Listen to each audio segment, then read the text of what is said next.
안녕하세요. 저는 부족한 것 없이 남들 하는 만큼 누리고 자란 30대 기혼녀입니다. 저는 딱 나이 30되는 해에 좋은 남자를 만나 결혼을 하게 되었는데요.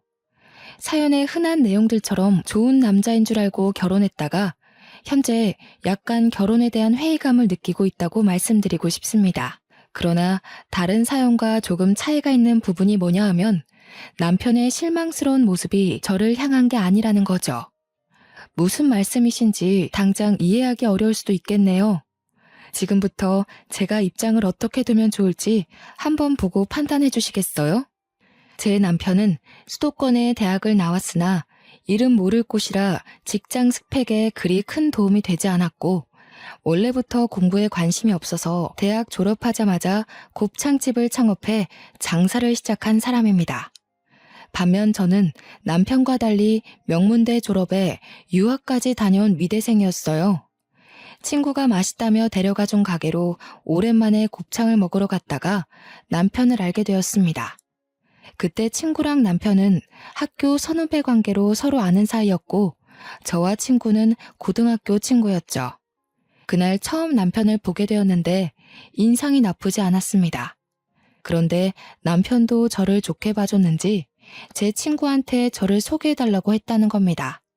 저는 남편이 주는 진실된 마음과 바른 태도가 나쁘지 않아서 한 달 만나다가 연애를 시작하게 되었어요. 남편은 제가 아닌 다른 여자는 쳐다도 안 보더군요. 제가 남자에게 함부로 마음을 내주는 해픈 여자가 아닌데도 남편에게 흔들릴 만큼 남편은 근 3년간 한눈 안 판 적이 없습니다. 제가 봤던 남자들 중 가장 신뢰도가 높은 남자였죠. 제가 당시 나이 30이 되기도 했고 그만 결혼할 배우자를 염두하고서 연애를 하고 있었거든요. 남편은 그런 제 생각을 알고 제게 더 잘해주는 것도 있었어요. 남편이 내내 저보고 결혼하고 싶다고 몇 마디 말을 흘린 적이 많았는데요. 아마 남편을 좋게 본 제 마음과 남편의 끊임없는 구애가 합쳐져 결혼이란 현실을 결정하게 되어버렸는지도 모르겠네요. 그렇다고 남편이 결혼하고서 변한 게 아닙니다. 남편은 연애 때나 결혼 후나 마찬가지로 제게 진심을 보였어요. 결혼하기 전 시댁 식구들과 밖에서 외식을 한 적이 있었거든요. 남편이 얼마나 제 자랑을 해놨는지 시댁에서 저를 엄청 예뻐라 하는데 그게 좀 쑥스럽고 민망하더라고요. 사돈들께서 딸 하나 정말 귀하게 키우셨다. 손이 어쩜 이렇게 고우니? 미술하는 애들은 보통 이렇게 다 고운가? 아니면 교수 되는 사돈 댁에서 딸이라고 엄청 관리를 해준 거야? 애 부담스럽게 뭘 자꾸 사돈 얘기를 해. 그래도 부족한 것 없이 자랐으니 참 똑똑하고 야무지게 살겠어. 아가, 부모님 주말에 쉰다고 했지? 언제 한번 안 바쁜 날 있으면 날 잡고 식사나 같이 하자고 좀 해봐라. 사돈끼리 친하게 지내면 집안이 흥한다더라. 제 친정 부모님은 두 분 다 교수입니다. 아빠는 명문대에 계셨고 엄마는 미대 교수라 미대 쪽에 이름 날리는 지방대에 가 계셨어요. 따라서 저희 부모님은 현재 주말 부부세요. 저도 저희 가족을 한 번에 만나기가 어려운데 시댁 식구들은 당연히 더 못 만나 뵀죠. 상견례랑 결혼식 때 본 게 다였습니다. 상견례 때도 양가 부모님 날짜를 맞추기가 좀 곤란했는데요.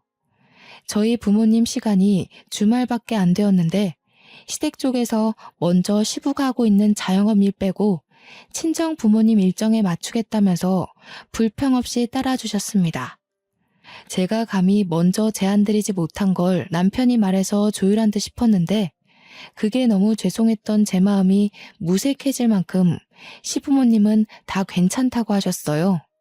그래서 저는 제가 남편도 잘 만나고 시댁도 잘 만났다고 생각했습니다. 그게 다 돈 많은 우리 집 배경 때문에 아부 떠는 건 줄도 모르고 저는 그저 제 스스로가 인복이 많다고 생각했죠. 저와 남편은 처음부터 분가로 시작을 했는데요. 신혼여행을 마치고 돌아온 날 시댁에서 저녁을 먹기로 했기 때문이었어요. 여태 시부모님의 부탁으로 바깥 외식을 주로 해서 시댁집에 가보는 건 그날이 처음이었습니다. 평소에는 시모가 늘 누추한 집에서 밥 먹는 것보다 제게 더 맛있고 좋은 식사를 대접하고 싶다면서 집에는 초대해주지 않으셨죠. 그래서 저는 그날 제게 형님 되는 사람을 처음 만나게 되었습니다. 형님은 저희 결혼식 때 오지 않아서 시댁 식구 중 가장 늦게 알게 된 구성원이었어요. 결혼식 날 분명 아주버님께 배우자가 있다고 들었는데 아주버님이 그날 혼자 계셨거든요. 그래서 제가 한번 시모한테 여쭤본 적이 있어요. 시모 말로는 형님이 제 결혼식에 오면 물 흐릴지 몰라서 오지 말라고 했다네요. 그땐 상황이 상황인지라 너무 정신없기도 했고 그게 무슨 의미인지 몰라 그냥 넘겼습니다. 대신 형님에 대해 안 좋은 편견이 조금 생겼던 것 같기는 해요. 시댁에 들어서자마자 저는 형님 만날 생각에 약간 긴장을 했었는데요. 사연 보니까 형님 동서 간의 갈등도 심심찮게 많더라고요. 혹시나 사연에서 본 것처럼 서로 피곤한 사이가 되면 어쩌나 걱정을 했죠. 오셨어요? 저는 처음 인사드리네요. 결혼식에는 사정이 있어서 참석 못했어요. 그래도 이렇게 뵙게 되니 정말 반가워요. 도련님께서 동안이셔서 그런가 참 앳된 아가씨다. 그러나 직접 마주한 형님은 제가 본 사람들 중 가장 상냥하고 참한 인상의 여자였습니다. 뼈가 굵고 늘씬한 편인 저와 달리 형님은 체구가 작고 마른 편이었어요. 저보다 10살이나 많다는 건 들었거든요. 근데 나이보다 조금 더 들어 보이는 낯빛이더군요. 누가 봐도 긴 세월간 고생하며 살아온 사람처럼 기력도 쇠한 것 같은 분위기 풍겼죠. 솔직히 제게 인사말을 하시는데도 내내 형님이 아니라 가정부인 줄 알았어요. 형님이 앞치마를 한 채로 급하게 씻은 손을 닦으며 우리를 마중 나왔는데 다른 식구들 집중이 분산되었을 때 혼자 동떨어져서 제게 인사하는 탓에 더 그래 보였던 것 같네요. 이 여자분이 제 형님이라는 걸 알게 된 계기는 시모가 하는 말 때문이었습니다. 얘 큰애야, 이게 무슨 냄새니? 뭐 타는 냄새가 나는데? 어머머, 이거 소 타는 애 아니야? 고기 타는 것 같아. 아니에요, 어머님. 혹시 동서가 레어 고기 불편할까봐 살짝만 더 익히는 중이었어요. 제가 동서 취향을 몰라서. 보통 익은 고기는 다들 입에 잘 맞으니깐요. 내가 못 산다. 작은 애가 너처럼 고기도 못 먹고 산 줄 알아? 작은 애는 너랑 달라서 4년이나 외국물 먹다 온 아이야. 촌스럽게 정말. 고기 다 망쳤네. 가서 다시 해. 제가 보기엔 시모가 형님을 대하는 태도가 가족이 아니라 가정부를 대하는 것 같은 모습이었습니다. 제 눈에는 상당히 불편한 장면이었어요. 그런데 형님은 금방 시모에게 죄송하다고 인사를 하고 급하게 주방으로 뛰어들어가더군요. 아무도 그런 형님을 신경 쓰지 않았는데 이 모든 게 당연한 듯 이어져 온 분위기 같았어요. 저는 그때 시모와 시부의 모습이 낯설었고 이런 상황에도 별 생각 없는 남편과 아주버님의 모습도 낯설었습니다. 식사를 하는데도 다를 건 없었어요. 다들 숟가락을 들었는데도 불구하고 형님은 계속 식구들 챙기면서 요구사항만 들어주길래 제가 결국 형님께 처음 말을 걸었습니다. 형님도 얼른 앉으세요. 음식 식겠어요. 이거 식으면 맛없는 요리거든요. 이제 다들 식사하시니까 형님도 그만하고 이리 오세요. 아니에요. 나는 신경 쓰지 말고 먹어요. 필요한 거 있으면 언제든지 말하고요. 입맛에 맞을진 잘 모르겠는데 그래도 손님이라고 신경 많이 썼으니까 맛있게 드셔요. 심지어 형님 몫의 밥 공기는 놓여있지도 않았습니다. 같은 식구이고 앞으로는 제가 형님께 배워야 할 것도 많은데 이대로 저 혼자만 식사를 할 수가 없어서 저도 숟가락을 내려놓고 형님을 도와야겠다고 생각했어요. 그런데 남편이 저를 잡더니 신경 쓰지 말고 밥 먹으라고 하는 거 있죠? 저더러 저는 시댁 방문 첫날이고 손님 대접 받아야 마땅한 날이라면서요. 불편해하는 저를 보고 시모랑 시부도 괜찮다고 식사하라고 하길래 할 수 없이 다시 숟가락을 들었네요. 그러면서 형님한테 이거 달라 저거 달라 시키는 시부모님의 행동은 끊이질 않았습니다. 이 많은 음식을 하느라 혼자 얼마나 고생을 했는지 형님 얼굴에 땀이 송골송골 맺혀 있더군요.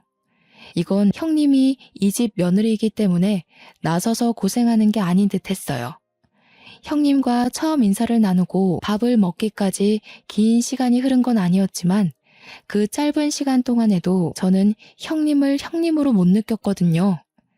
그때만 해도 시댁이 형님을 얼마나 무시하고 있는지가 보였다는 거죠. 그런데도 정작 형님은 아무렇지도 않아 보이더라고요. 제게 웃어주는 여유까지 있었습니다. 그만큼 속에 참고 있는 응어리가 얼마나 많을지, 그게 얼마나 억눌리고 단련이 되었을지가 감히 가늠되지 않아서 더 마음이 불편했던 자리였어요. 저는 그 불편한 자리를 파하고 집으로 돌아와서 남편에게 제대로 물어봤습니다. 형님 말이야, 식구들한테 뭐 잘못했어? 이런 말 어떻게 들릴지는 모르겠는데 내 눈에는 왜 그렇게 식구들이 형님을 미워하는 걸로 보이지? 그래서 나 오늘 식사 자리 엄청 싫었어. 형님 도와드리고 싶은데 다들 눈치를 너무 줘서. 아, 싫어한다고 봐야지. 형수가 저기 뭐야. 우리 형이랑 속도 위반으로 결혼했는데 그 전에 형 군대를 유일하게 기다려준 여자였거든. 형이 의리 지킨다고 결혼했더니 가진 게 없어도 너무 없는 여자였던 거 있지?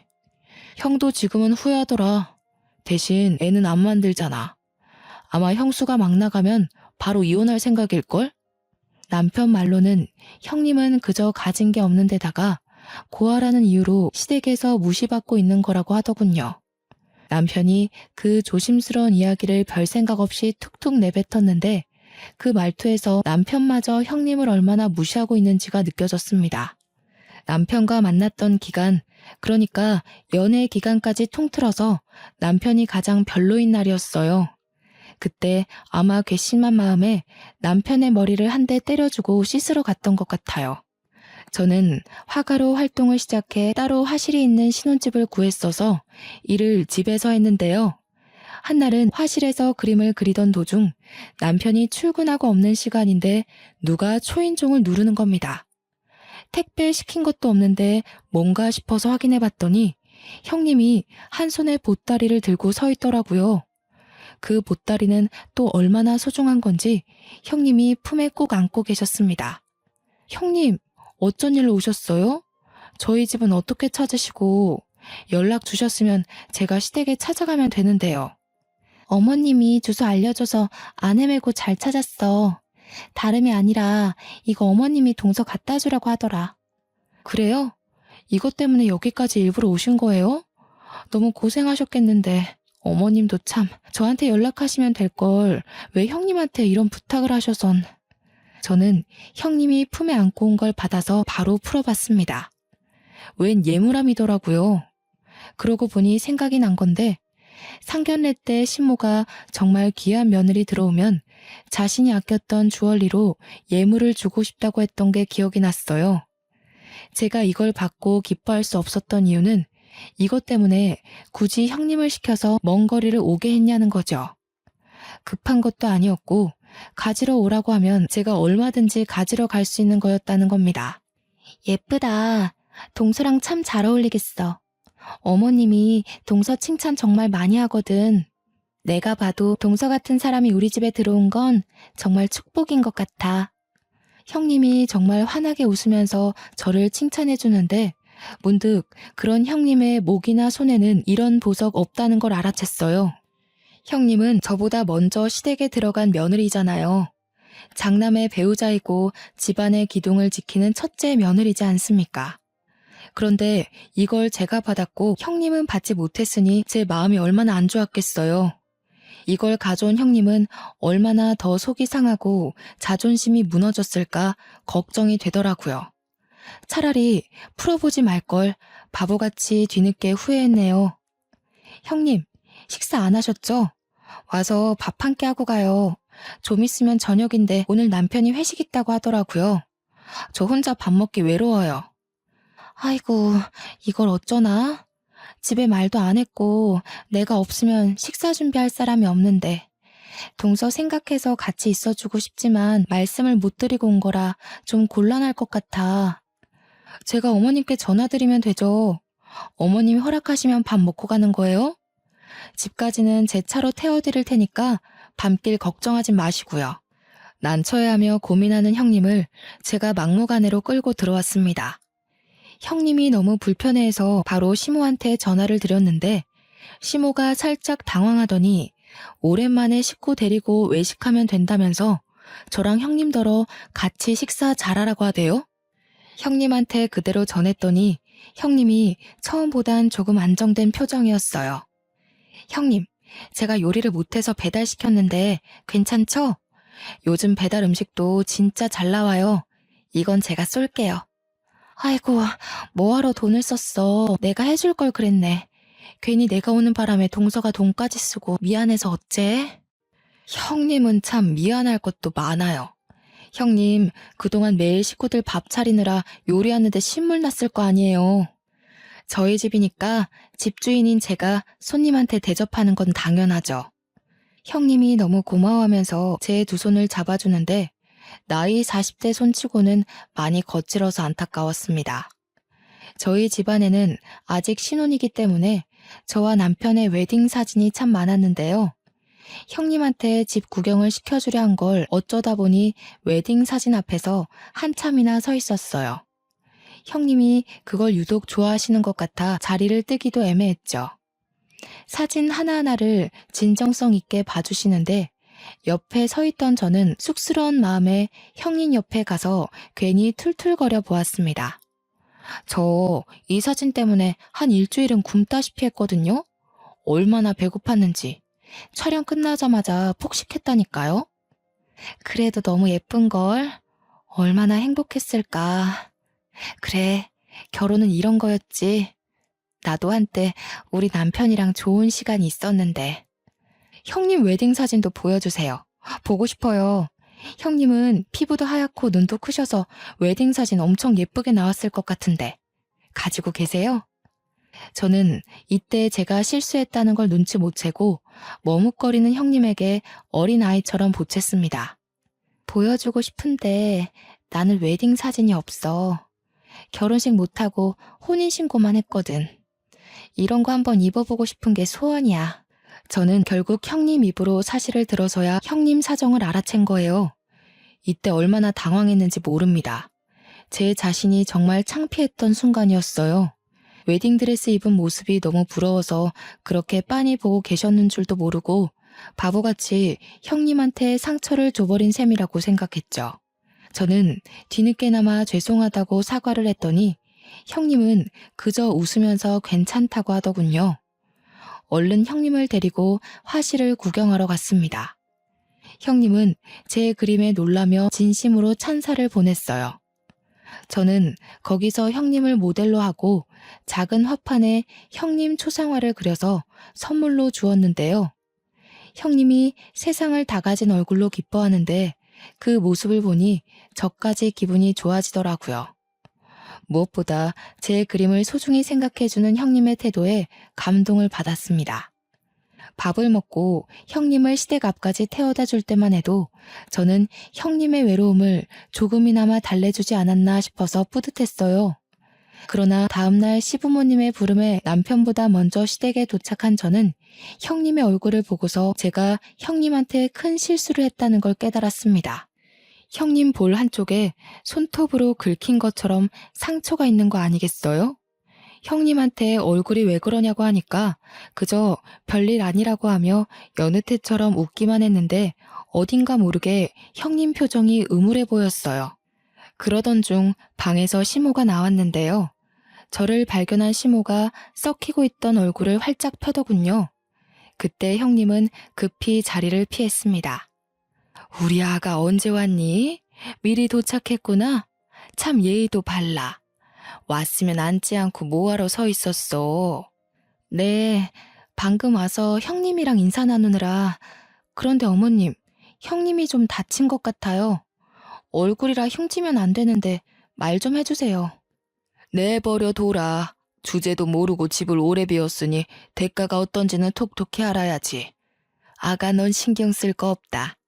그리고 웬만하면 큰애한테 뭐 사주고 그러지 마라. 버릇돼. 보니까 제가 어제 밥 먹고 가라고 붙잡는 탓에 형님은 집에 늦게 들어왔다고 시모한테 따귀를 맞은 거였어요. 그런데도 시모는 눈 하나 깜짝 안 하고 당연한 일상처럼 말을 하는데 순간 소름이 돋는 겁니다. 형님께서 대우 못 받고 지낸다는 걸 대충 알고 있었지만 형님이 그간 어떻게 지내왔는지가 그날 전부 파악되더라고요. 그날 자리에 모이게 된 이유는 시부가 불러서였는데요. 저희는 식사 자리에 앉아서 대가족 회의를 나눴습니다. 그땐 그래도 식구라고 생각해주는 건지 시부가 형님한테 음식 준비 잠깐 두고 앉으라고 하더군요. 내가 나이도 있고 언제 어떻게 될지 모르니 미리 재산 상속에 대해 회의를 하려고 해. 오늘 당장 정한다는 게 아니고 대충 내 생각이 어떤지 과연 타당한지 들어보라는 거야. 재산 얘기가 걸리니 남편이랑 아주버님이 바짝 긴장을 했습니다. 그래도 아주버님이 제 남편보다는 덜 불안했어요. 장남이니까 자신에게 떨어지는 재산이 더 많을 거라고 보고 있었죠. 그런데 시부가 뒤이어 하는 말에 식구 모두가 초토화되고 말았는데요. 작은애 집에 70, 큰애는 30으로 생각하고 있다. 네 엄마랑 생각 많이 해보고 내린 결정이니까 어떻게 생각하는지 의견을 말해보거라. 이건 저도 좀 당황스러운 배분이라고 생각했습니다. 저 역시 당연히 아주버님께 더 많은 재산이 가리라 봤거든요. 아니나 다를까 식구들 중 아주버님이 가장 난리가 났어요. 말도 안 돼요. 제가 이 집 장남이잖아요. 근데 어떻게 제철이한테 재산을 더 많이 넘기시는 건데요? 납득할 수 없어요. 제자리 걸음하는 가정에 투자 많이 해주면 뭐 하겠냐. 미래가 창창한 제철이 부부한테 투자하는 게 합당하지. 작은 며느리의 집안을 무시할 수가 없구나. 시부는 듣기 불편하게 저희 부부와 아주버님 부부 재력을 비교했는데요. 그래서 더 난리 난 거죠. 아주버님께선 재산일로 서운한 건 알겠는데 그 화살이 전부 형님에게 돌아간 거 아니겠습니까? 당신은 대체 나한테 도움이 되는 게 뭐야? 가진 게 쥐뿔도 없으면 남편 발목이라도 잡지 말아야지. 내가 왜 당신 때문에 재산도 못 받아야 하냐고. 내가 장남이 돼서 길을 한번 못 펴. 와이프 자리가 수준 떨어져서 어디 나서기가 쪽팔려 죽겠어. 아주버님이 화나서 퍼붓는 원망에 형님은 그만 눈물을 보였습니다. 고개를 숙이고 아무 말도 못하고 있었어요. 긴 세월 동안 의지되는 사람 없이 혼자서 이 지옥 속에 살아왔을 텐데 얼마나 힘들었겠습니까? 제가 다 마음이 괴로워서 저까지 눈물이 찔끔 나더군요. 근데 여기서 저를 정말 화나게 했던 건 아주버님의 횡포를 지켜만 보는 식구들이었습니다. 다들 형님을 향해서 혀만 끌끌 차고 있는 거 아니겠어요? 결국 보다 못한 제가 목소리를 높이며 나섰어요. 됐어요, 아버님. 저희 그깟 재산 없어도 잘 먹고 잘 사니까 그냥 아주버님 다 드리세요. 그리고 아주버님, 아무리 화나도 그렇지 형님한테 어쩜 그러실 수가 있어요? 너무 무례하신 거 아니에요? 아주버님께선 형님 없었으면 장남 노릇도 못했어요. 형님처럼 뼈 빠지게 내조해주는 게 어디 쉬운 일인 줄 아세요? 제 말에 다들 당황해서 가만히 있는 걸 외면하고 저는 형님을 일으켜서 제 자리를 벗어났습니다. 형님한테 방을 알려달라고 해서 갔더니 아주버님과 각방을 쓰고 있는 걸로 모자라 보일러도 안 들어오고 장판이랑 옷 몇 벌 있는 게 다인 방이었어요. 제가 정의 사도는 분명 아니거든요. 그런데 까도 나오는 형님의 처지를 보니 시댁한테 더더욱 열불이 확 나는 겁니다. 형님, 이런 말 주제 넘는다고 생각할지 모르겠는데 이혼하세요. 뭐가 아쉬워서 형님처럼 100점짜리 여자가 저런 남자 수발 들으면서 살아요. 이혼 못하게 해. 일해줄 사람 없다고. 재산 분할도 해주기 싫다면서. 난 괜찮아. 이러다 또 말아. 동서, 얼른 나가봐. 어머님이 나랑 같이 있다고 또 한 소리 하실라. 아니나 다를까 형님은 아주버님한테 몇 번이나 이혼을 요구했다고 합니다. 하지만 그때마다 남편한테 맞고 시모한테 맞으면서 거절당했다고 해요. 한 번은 시댁 식구 몰래 집을 나갔는데 시댁에서 실종 신고를 하는 바람에 잡혀왔다고 하더군요. 말 그대로 시댁은 가정부가 필요해서 형님을 붙잡고 있었던 거고요. 그러면서 아주버님이 밖에서 바람피고 난리인 걸 시부모님은 그냥 눈 감아준다네요. 그날은 오는 형님을 한참 달래주느라 시댁 식구와는 거의 마주하지 않았고 남편과 함께 집에 돌아와서 대판 싸움을 일으켰습니다. 일방적으로 제가 싸움을 걸었다고 봐야겠죠. 자기 이것밖에 안 되는 사람이었어? 나 정말 실망했어. 어떻게 그런 몰상식한 행동을 아무렇지 않게 해? 당신이 이런 사람인 줄 알았으면 나 이 결혼 안 했어. 왜 그래? 형수 일에는 신경 쓰지 말라니까. 원래 저렇게 살아온 사람이야. 고아라서 문제될 것도 없고 어디 신고할 용기도 없는 여자야. 뭐라고? 자기 정말 최악이었구나. 내가 형님처럼 가진 거 없는 여자였어도 그랬겠네? 아니지. 아예 날 거들떠보지도 않았으려나? 무슨 소리야. 난 네 배경 같은 거 모른 채로 너 좋아한 거야. 좋아하다 보니까 네 배경이 어떤지 보였던 거고. 네가 형수 같은 여자였으면 시작조차 안 했어. 너랑 형수는 근본부터가 다른데 왜 그런 소리를 해? 다르긴 뭐가 달라. 다 똑같은 사람인데. 내가 정말 당신이랑 시댁 식구 이해해보려고 했거든? 근데 이건 아니야. 어머님, 아버님까지 나한테는 다 최악으로 보였다고. 저는 여태 남편과 지내면서 큰 싸움을 한 적도 없고 큰 소리를 낸 적도 없어요. 그런데 그날엔 너무 화가 나서 남편에게 처음 소리를 질러봤네요. 남편도 이런 제 모습을 처음 봐서 그런지 당황해서 입만 벙긋거리더라고요. 형님한테 사과해. 그리고 당신이 아주버님 말려. 우리가 시댁 재산 포기할 테니까 아주버님 보고 앞으로 정신 똑바로 차리라고 해. 뭐? 아니 우리가 왜 그래야 되는데? 아빠가 우리한테 돈 준다잖아. 지금은 70, 30이지만 우리가 잘하면 더 떨어질 수도 있어. 그 아까운 걸 왜 포기해? 그래, 그럼 그 돈 받고 혼자 살던가. 우리 혼인신고도 안 했는데 그만 갈라서자. 나는 이렇게 정신머리 없는 남자랑 절대 못 살아.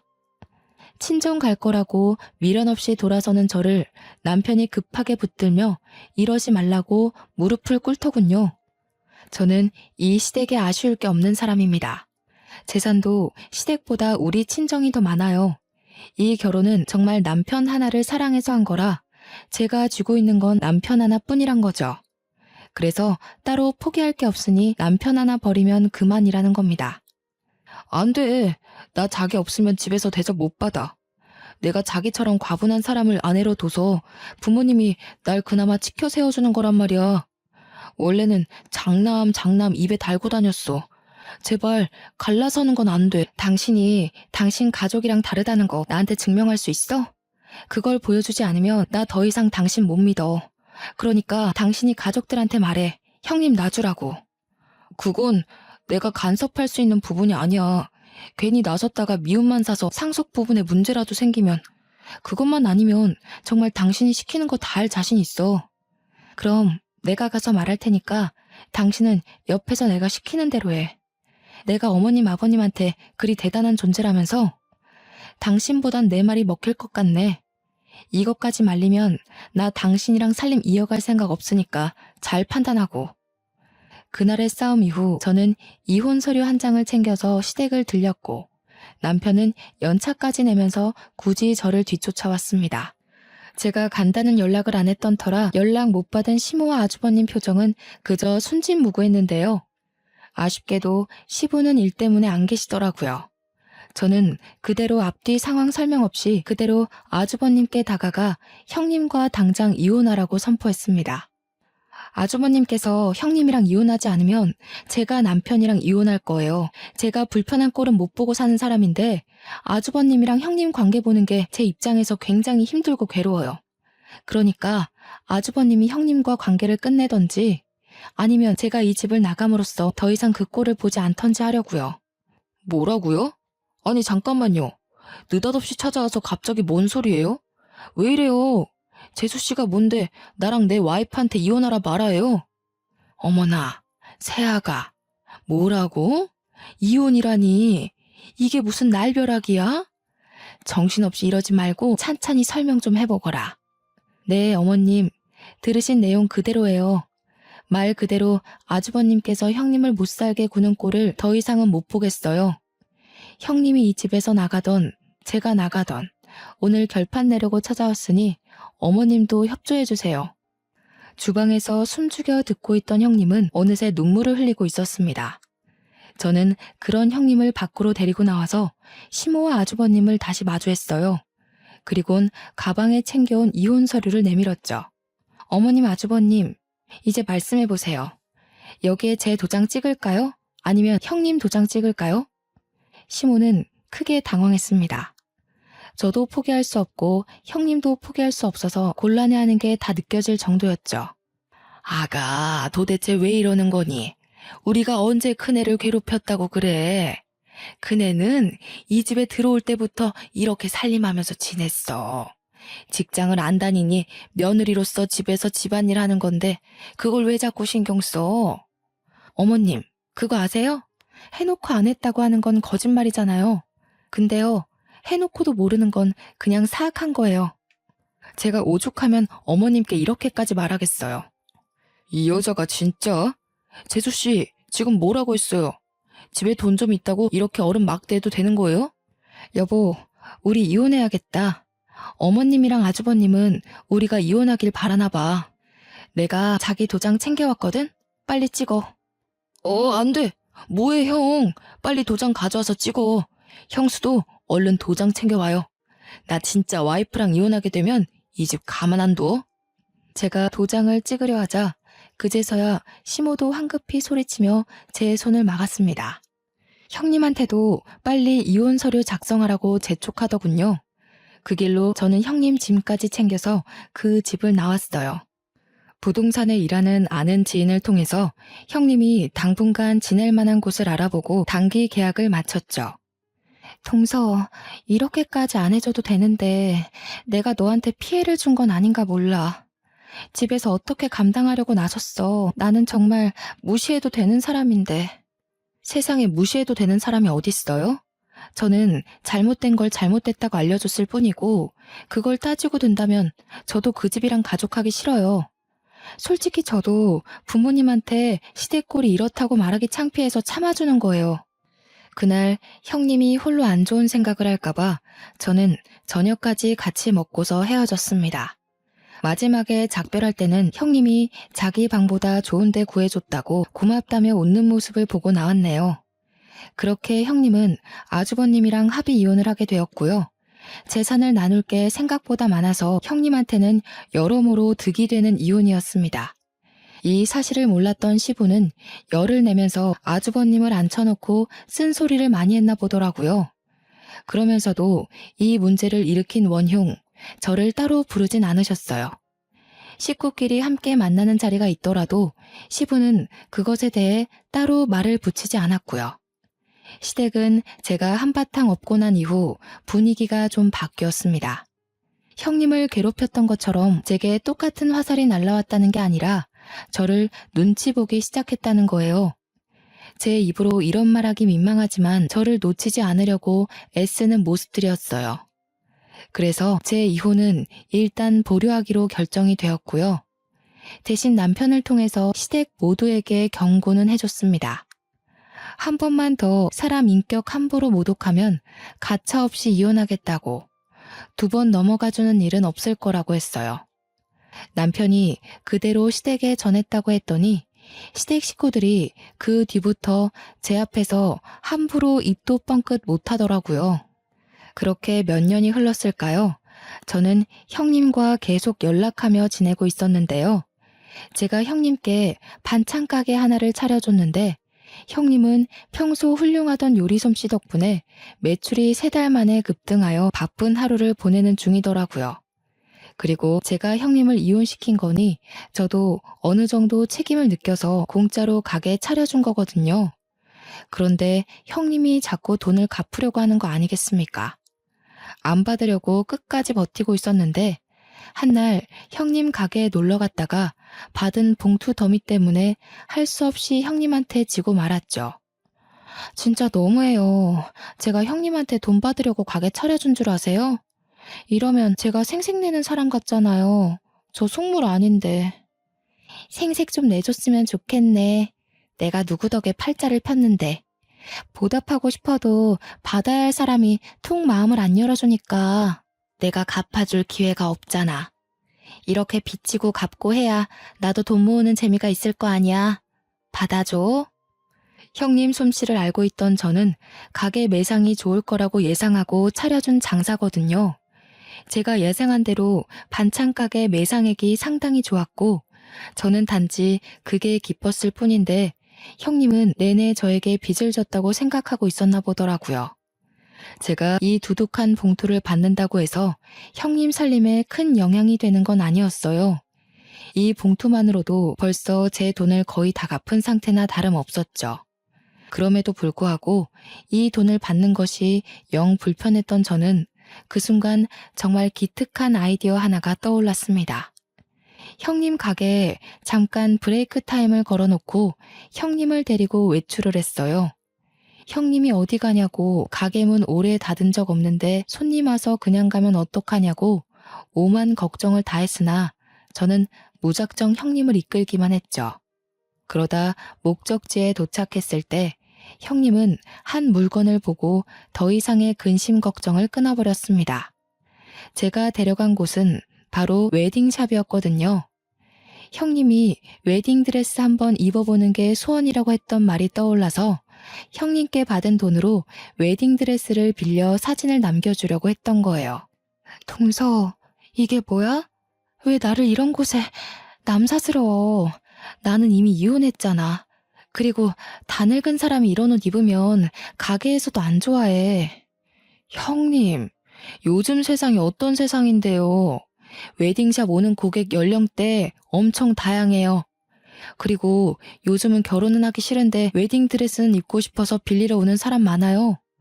단순히 안심시켜주려고 한 말이 아니라는 건 웨딩샵 직원들을 통해서 증명이 되었습니다. 직원들도 민망해하는 형님이 편안한 마음을 가질 수 있도록 다양한 사진들을 보여주셨어요. 덕분에 형님은 드레스 한번 입어볼 용기를 얻게 되었죠. 위에서도 말했듯이 형님이 피부가 정말 하얀 사람이에요. 그래서 그런가? 웨딩드레스를 입는데 하나하나 다 잘 어울리더라고요. 그중 형님이 좋아하는 드레스 하나를 골라서 우리는 바로 옆 스튜디오에서 촬영까지 하였습니다. 서로 미루기만 하던 돈으로 결제를 한 거라서 둘 다 미안할 게 없었어요. 직원 말로는 액자는 한 달 뒤에 받을 수 있다고 하더군요. 저는 사진 파일을 왕창 받아서 형님 휴대폰에 전송을 했고 예쁜 사진 하나를 골라 배경화면도 해드렸습니다. 형님이 자기 사진을 보고 눈을 못 떼고 있길래 일부러 더 칭찬하면서 형님 옆에 꼭 붙어 있었더니 형님이 울고 있다는 걸 그제서야 눈치채고 말았지 뭡니까. 내가 진짜 시댁에서 죽기 살기로 버틴 보람이 있나 봐. 동서를 만나서 정말 팔자에도 없는 복을 다 받아보고 동서가 아니었으면 나 정말 내가 소중한 사람인지도 모르고 살다 죽었을 거야. 너무 고마워. 지금 과분할 정도로 너무 행복해. 이 착한 사람을 괴롭힐 구석이 어디 있다고 시댁 식구들이 그리 용심을 부렸는지 모르겠네요. 체구 작은 사람이 어깨까지 들썩이며 눈물을 흘리는데 저는 그 자리에서 한참이나 형님을 안아줬습니다. 이 이후로도 계속해서 형님의 삶에는 더 큰 햇살이 들어서고 있어요. 아직은 형님의 마음이 추스르기까지 시간이 더 필요하겠지만 나중에 기회가 된다면 제가 형님에게 좋은 배우자 하나 소개시켜줄까 해요. 형님이 거지 같은 남편 만나서 고생하는 바람에 가족에 대한 두려움이 있더라고요. 그걸 극복할 수 있도록 해주고 형님께 정말 마음을 다 줄 수 있는 남편이 있었으면 싶거든요. 그리고 저는 여전히 이혼을 보류한 상태로 지내고 있습니다. 남편이랑 시댁이 더 이상 실수를 안 하고 있어서 딱히 갈등이 될 만한 일은 없네요. 시댁 집안 행사 때나 시댁을 방문하지 그렇지 않고서는 시부모님 얼굴 안 본 지도 오래됐어요. 참, 아주버님은 웬 유부녀랑 바람을 폈는지 유부녀 남편 쪽에서 아주버님을 소송했다고 하더라고요. 제 남편을 통해 소식만 전해 들었지 따로 찾아가 보지는 않았어요. 남편이 저한테 혹시 돈 좀 빌려줄 수 있냐고 하면서 말해준 내용이거든요. 당연히 돈은 안 빌려줬죠. 그 더러운 일에 관여하고 싶지 않았으니까요. 정말 제 남편만 아니었으면 그런 집안 벌써 연 끊었을 겁니다. 그나마 남편이 제 곁에서 쥐죽은 듯 지내고 제 바램대로 엇나가는 짓을 안 해서 시댁 식구들의 더러운 꼴을 눈감아주고 있는 거예요. 가끔 제 부모님이 전화가 와서 어떻게 지내냐고 여쭤보시는데 그때마다 그동안 있었던 일들과 시댁 식구의 실체를 밝히고 싶어 입이 참 근질근질합니다. 저는 사람을 갑, 을로 계급 매기는 걸 정말 싫어하는데요. 시간이 지날수록 시댁에서 을짓을 자처하니 제가 이 집의 실세처럼 보이는 것 같아 불편할 때가 있어요. 시댁 식구들의 성향이 어쩔 수 없이 계급을 나누는 분위기더라고요. 이렇게 되어버린 관계를 과연 제가 무탈하게 풀어나갈 수 있을까? 살짝 그런 걱정이 되는 거 있죠? 어쨌든 그렇게 해서 저는 현재 위태로운 결혼 생활을 이어가는 중이라는 거예요. 다들 조심하고 있으니 아직은 이혼까진 생각지 않아도 되지 않나 싶어요. 저는 그저 착한 우리 형님이 다시 웃음을 찾을 수 있어서 그것만으로도 좋네요. 그동안 형님을 가뒀던 슬픈 시간들은 새롭게 회복한 삶을 통해서 사라지게 될 거라고 봅니다. 저는 우리 형님 미래를 계속 응원하고 지켜주는 관계로 지낼 생각입니다. 좋은 언니가 생긴 기분이라 기쁘네요. 나중에 형님이 새로 드린 반찬 갖다 주신다고 했는데 슬슬 형님 맞을 준비를 해야겠습니다. 저는 이만 여기서 사연을 끝마칠게요. 다들 미소 가득한 하루 보내시길 바래요. 지금까지 저와 형님 이야기에 관심 가져주셔서 감사합니다.